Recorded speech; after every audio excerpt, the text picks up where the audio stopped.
Income from house property की video की श्रृंखला में आज का हमारा वीडियो है अपना सेकंड डिडक्शन, जिसका नाम है interest on loan for house.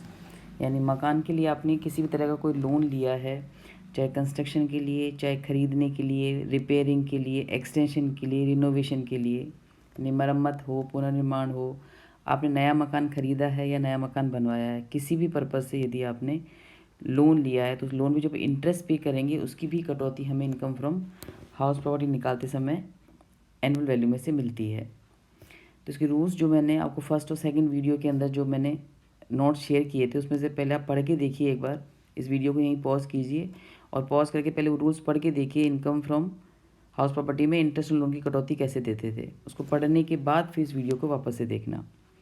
इस वीडियो में उन्हीं नोट्स को मैं वापस आपको रिवाइज करके समझा रही हूँ। पहली बात तो ये कि जब भी आप इंटरेस्ट लोन की कटौती यदि हम देंगे तो इंटरेस्ट लोन की कटौती के लिए पहले तो हम देखेंगे कि मकान दो तरह का होता है। एक अपना हो सकता है स्वयं के निवास का और एक अपना हो सकता है किराए पे उठा हुआ। एक हमारा हो सकता है स्वयं के निवास का यानी सेल्फ ऑक्यूपाइड, और एक हम हो सकता है हमारा लेट आउट यानी किराए पे उठा हुआ। ये है स्वयं के निवास का मकान। इसके नियम अलग होंगे डायरेक्शन के।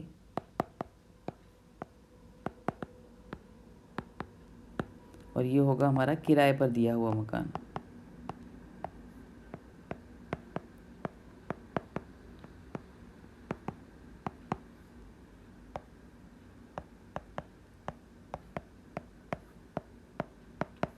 किराए पर उठा हुआ, माना हुआ, या तो आपने एक्चुअल में किराए पे दे रखा हो या नियमों के अकॉर्डिंग आपने उसको किराए पे उठाया हुआ, माना हुआ हो। इन स्थितियों में आपको क्या ध्यान रखना है? पहली चीज़, यदि आपने लेट आउट किराए पे उठाया हुआ मकान है तो इंटरेस्ट ऑन लोन की पूरी राशि कटौती के रूप में स्वीकृत है। कटौती के रूप में स्वीकृत है यानी मकान आपने किराए पे उठा हुआ है, किराए पे उठाए हुए मकान की या किराए पे उठाए हुए माने गए मकान की आप इनकम सॉल्व कर रहे हैं, जिसमें आपने एनुअल वैल्यू निकाली है, तो उस एनुअल वैल्यू में से इंटरेस्ट लोन की पूरी राशि कटौती में स्वीकृत होगी, चाहे आपने किसी भी पर्पज़ से आपने लोन लिया हुआ हो मकान के लिए। लेकिन यदि सेल्फ ऑक्यूपाइड है तो सेल्फ ऑक्यूपाइड के नियम अपने ये हैं, यानी स्वयं के निवास का मकान है तो इसमें 3 शर्तें पूरी होगी तब तो छूट मिलेगी हमें 2 लाख रुपए की। यदि वो 3 शर्तें पूरी नहीं होती हैं तो हमें छूट मिलेगी मैक्सिमम 30,000 रुपये की। कौन सी 3 शर्तें हैं? उसमें पहली शर्त है लोन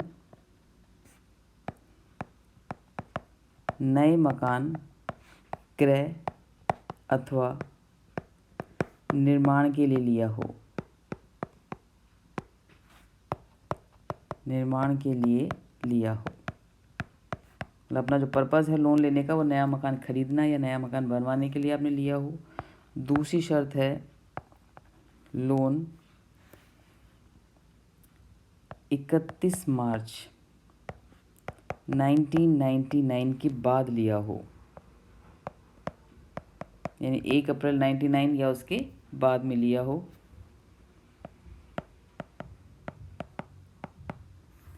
और तीसरा लोन लेने के 5 वर्ष के भीतर नया मकान क्रय कर लिया हो अथवा बनवा लिया हो।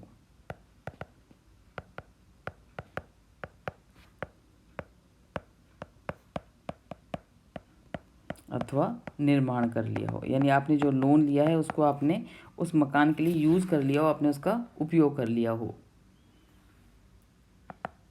तो 3 शर्तें पूरी होंगी तब तो हमको छूट मिलेगी मैक्सिमम 2 लाख रुपए तक की। 2 लाख रुपए तक की छूट स्वीकृत होगी। कब को स्वीकृत होगी? 3 शर्तें। पहला, आपने लोन लिया है मकान क्रय करने के लिए अथवा निर्माण के लिए। लोन आपने 31 मार्च 99 के बाद लिया है और लोन लेने के 5 वर्ष के भीतर आपका मकान बनके तैयार हो गया है। इन तीनों शर्तों की पूर्ति होगी तो हमें छूट मिलेगी मैक्सिमम 2 लाख रुपए तक की। यदि ये तीनों शर्तें पूरी नहीं होती हैं तो हमें छूट मिलेगी मैक्सिमम 30,000 की। कब कब? यदि लोन मरम्मत,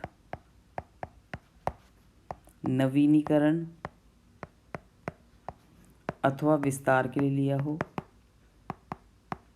मतलब मकान बना हुआ है उसके एक्सटेंशन के लिए, उसके रिनोवेशन के लिए या मरम्मत के लिए आपने लोन लिया है, विस्तार के लिए लिया हो,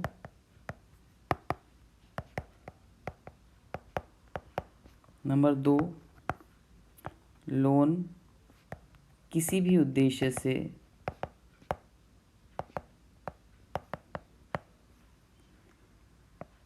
एक अप्रैल 1999 से पहले लिया गया हो,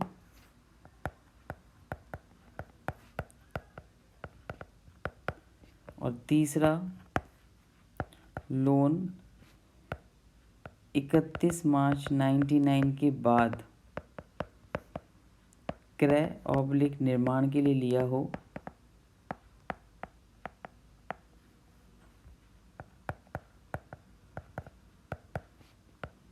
लेकिन मकान 5 वर्ष के भीतर बनकर तैयार नहीं हुआ हो, बनकर तैयार नहीं हुआ हो। ये 3 स्थितियाँ यदि हैं तो आपको छूट मिलेगी मैक्सिमम, तो आपको अधिकतम छूट मिलेगी हमें 30,000 रुपये तक की। मैं फिर रिपीट कर देती हूँ। ये 3 शर्तें हैं। लोन आपने नए मकान के क्रय अथवा निर्माण के लिए लिया हो, 31 मार्च 1999 के बाद लिया हो, और मकान आपका 5 साल के भीतर बनके तैयार हो गया तो छूट मिलेगी अपने को 2 लाख रुपए की। यदि लोन आपने मरम्मत, नवीनीकरण अथवा विस्तार के लिए लिया है, या फिर लोन आपने क्रय, निर्माण या किसी उद्देश्य से आपने 1 अप्रैल 1999 से पहले ही ले लिया है, या लोन आपने लिया तो 31 मार्च 1999 के बाद था, क्रय और निर्माण के लिए लिया था, लेकिन मकान आपका 5 साल के भीतर बनके तैयार नहीं हुआ है। यदि 3 स्थितियाँ हैं तो हमें छूट मिलेगी मैक्सिमम 30,000 रुपये की। एक बात और, चूँकि अपना नियम ये है कि अपन 2 मकान स्वयं के निवास के हो सकते हैं, तो दोनों मकान, यदि 2 मकान स्वयं के निवास के हैं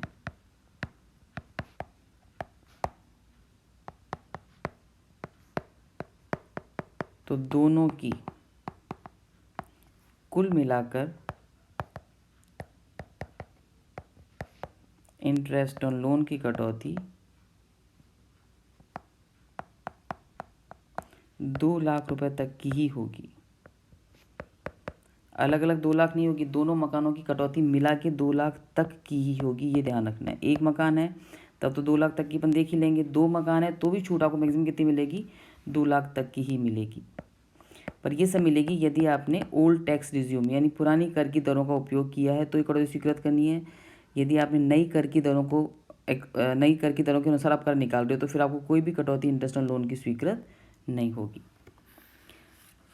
इसके बाद ये तो हो गई कटौती कि हम कितनी स्वीकृत करेंगे। दूसरी बात, ब्याज होता किस तरीके का है? तो ब्याज हमारा 2 तरीके का होता है। एक हमारा ब्याज होगा इसमें आयगत, और एक ब्याज होगा इसमें हमारा पूंजीगत, revenue interest and capital interest.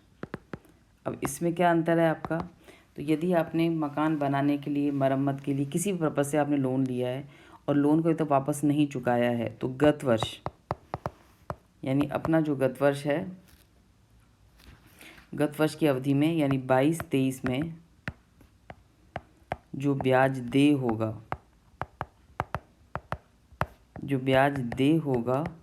वह रेवेन्यू इंटरेस्ट कहलाएगा, वो हमारा आयगत ब्याज कहलाएगा।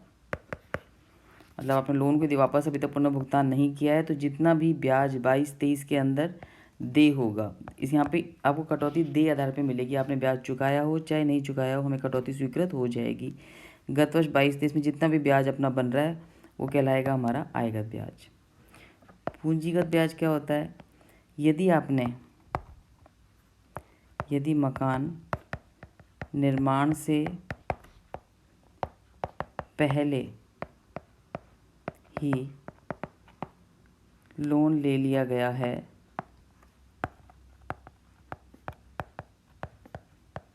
तो, अभी अच्छे से ध्यान रखना है अपने को, तो लोन लेने की तारीख यानी जिस तारीख को आपने की डेट से मकान बनकर तैयार होने से तुरंत पिछला 31 मार्च तक का ब्याज कैपिटल इंटरेस्ट पूंजीगत ब्याज कहलाएगा।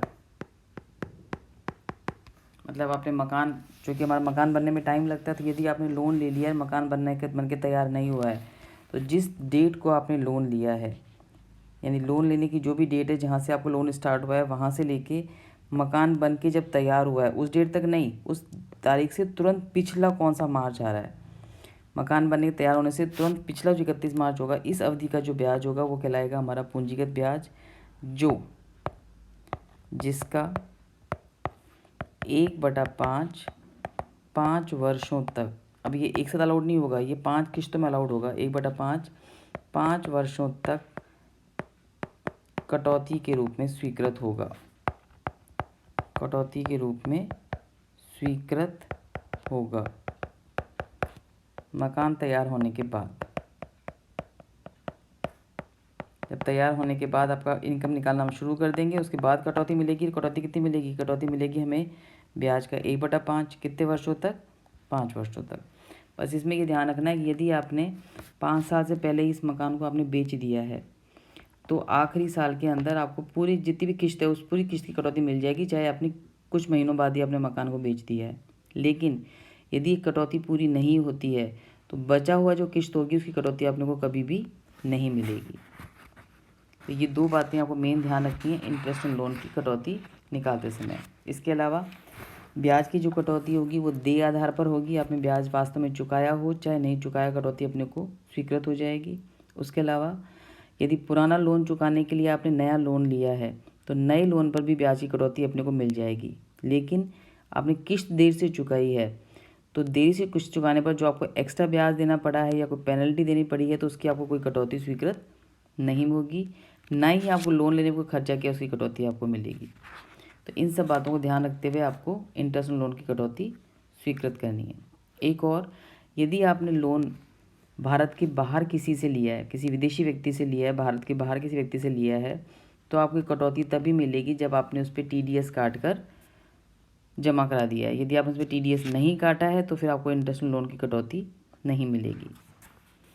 ये जो नियम है अपना TDS का, ये इंटरेस्ट ऑन लोन नहीं सभी चीज़ों पे लागू होता है। कोई भी भुगतान जो आपको भारत के बाहर करना हो उस पर हमेशा TDS काट कर ही आपको चुकाना होगा। यदि आपने TDS नहीं काटा है तो फिर उस भुगतान की कोई भी कटौती इनकम टैक्स में अपने को नहीं मिलती है। अब अपन एक एग्जांपल लेके देखेंगे इसको अपन कैसे सॉल्व करेंगे। तो यहाँ पे एक एग्जांपल लिया है, देखो मैंने, निम्नलिखित दशाओं में 23-24 के लिए आपको मकान संपत्ति कर योग्य आय की गणना करनी है। करदाता 2 मकानों का स्वामी है जिसका नगर पालिका मूल्यांकन दे रखा है आपको, कर है 10% जो आपने चुका दिया है। दोनों ही मकान स्वयं के निवास के काम में आते हैं। नियम है 2 मकान यदि आपके स्वयं के निवास के काम में आते हैं, ये दोनों ही आपके सेल्फ ऑक्यूपाइड है, ये भी और ये भी, तो यहाँ पर आपको जो एनुअल वैल्यू होगी उसको सॉल्व करने की आपको ज़रूरत ही नहीं है, क्योंकि स्वयं के निवास के मकान की एनुअल वैल्यू क्या होती है? हमारी नील होती है। नियम है ऐसा मकान जो साल भर स्वयं के रहने के लिए काम में लिया गया हो, ऐसे 2 मकान की एनुअल वैल्यू क्या मान के चलेंगे? हम नील मान के चलेंगे। इसमें से सिर्फ एक कटौती स्वीकृत हो जाएगी हमको इंटरेस्ट ऑन लोन की। उसकी मैक्सिमम सीमा है आपकी कितनी? 2 लाख रुपए तक। अब देखिए कैसे कैसे करना है। तो जो पहला मकान है उसका लोन लिया है हमने 1 अप्रैल 2019 को। जो फर्स्ट हाउस है, ये वर्किंग नोट में सॉल्व कर लेंगे अपन। जो फर्स्ट हाउस है इस पर हमने लोन लिया है 1 अप्रैल 2019 को 10 लाख रुपए का। इसकी इंटरेस्ट रेट है आपकी 18% और ये मकान 1 जून 2020 को बनकर तैयार हुआ है।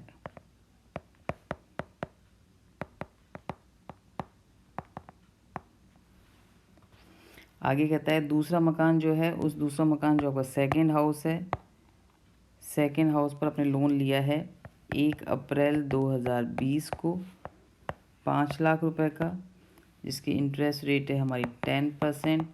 और ये मकान लिया है हमने मरम्मत के लिए। ये मकान लिया था हमें नए मकान के लिए, ये लिया है हमने मरम्मत के लिए। दोनों ही मकानों को आपने अभी तक वापस नहीं चुकाया है। तो ये जो मरम्मत के लिए लिया है इसका इंटरेस्ट तो सीधे ही निकल जाएगा आपका गत वर्ष का रेवेन्यू इंटरेस्ट, वो निकल जाएगा 5 लाख रुपए का 10% यानी 50,000 रुपये। पर चूँकि नियम हमारा ये है कि यदि आपने मरम्मत के लिए या नवीनीकरण के लिए आपने लोन लिया है तो आपको जो मैक्सिमम छूट मिलेगी वो मैक्सिमम कटौती आपको मिलेगी इसके अंदर 30,000 रुपये की। भले ही इंटरेस्ट लोन हमारा 50,000 आ रहा है, लेकिन कटौती कितनी देंगे इसमें, हम केवल 30,000 रुपये की देंगे। फर्स्ट हाउस देख लेते हैं। फर्स्ट हाउस के अंदर आपके दो तरह के होंगे, एक तो निकल जाएगा आपका रेवेन्यू इंटरेस्ट।